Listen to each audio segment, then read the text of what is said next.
Алматы облысында алдағы 3 жылда 62 тегін IT сынып ашылмақ. Нұр Отан партиясының цифрлы Қазақстан бағдарламасы аясында қолға алынған тың жоба экономиканы цифрландыру ісінде білікті мамандарды даярлауға бағытталған.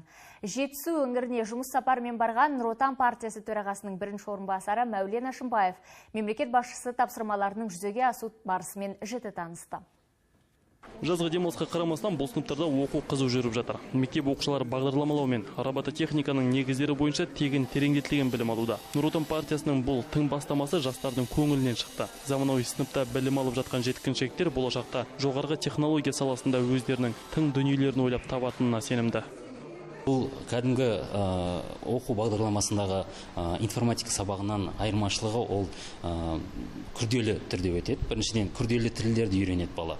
Ол Scratch, MATLAB, Python, Java, C++ тілдерін үйрене келе бала робототехника саласын және де 3D модельдеу салаларын үйреніп шығады. IT сыныптарында бала оқыған бала ертеңгі күні сертификат алып, бұл сертификатымен жұмысқа тұруға да мүмкіндік болады. Нұр Отан партиясы төрағасының бірінші орынбасары Талдықорған қаласындағы оқушылар сарайында болды. Бұл жерде бірден 2 сынып іске қосылған. Бірінде балалар робот техникасының тілін меңгерсе, екіншісінде бағдарламалаудың қыр-сырын біле алады. Партия жаңғыру аясында іске қосқан жобалар мемлекет басшысы тарапынан қолдау тапқанын тілге тиек еткен жөн. Президент цифрландыру бағытында ел алдында ауқымды тапсырмалар жүктеп отыр. Партия бұл процеске белсенді араласуға кірісті. Партияның бастамасымен ашылған IT сыныптарда оқушылар тегін білім алса, ал IT орталықтарда болашақ программистердің легін даярлап қана қоймай, партия олардың жұмысқа орналасуына атсалысады.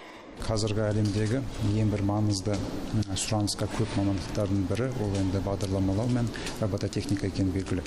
Енді цифрлық технологиялар дамыған сайын енді кейбір мамандықтарға сұраныс азаяды, кейбір мамандықтарға керісінше сұраныс көбейетіні белгілі. Сондықтан енді біздің осы жоба арқылы біз енді балаларды болашақта керек мамандықтарға дайындауға өзіміздің бір үлесімізді қосып жатырмыз бір жағынан.